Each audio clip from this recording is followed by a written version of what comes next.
perdre plus de 42 kilos en un an, un défi impossible ? Pour Karl Lagerfeld, qui aurait fêté son 90e anniversaire le 10 septembre 2023, s'y est un jeu d'enfant notamment avec une méthode ultra restrictive. Un régime qui peut s'avérer dangereux et qui doit être réalisé sous la supervision d'un médecin. Travaillant dans le milieu de la haute couture et de la mode, Karl Lagerfeld avait entamé un régime drastique lors de sa carrière.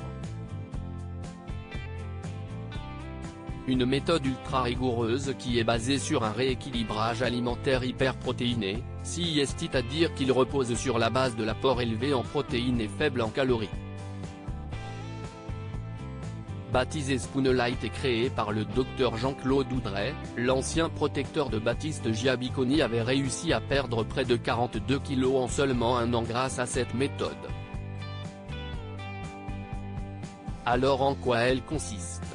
Diminuer les apports caloriques, notamment en graisse et en sucre, tout en ajoutant des protéines à son alimentation avec des sachets hyperprotéinés pour préserver sa masse musculaire. En pratique, il faut une dose de protéines au moins égale à 1,2 g par kilo de poids idéal chez la femme, et 1,5 chez l'homme, explique le magazine Avantage. L'interdiction de consommer certains aliments peut entraîner des carences alimentaires. Les apports nécessaires au bon développement de notre organisme ne sont donc pas respectés. Il est alors possible de ressentir des sensations de faim, de faiblesse, de chute de tension ou même avoir des vertiges. Autre mauvais point, la fatigue étant relativement importante lorsque l'on suit ce régime, il est peu compatible avec une activité physique intense, rappellent les journalistes. Un régime dangereux ?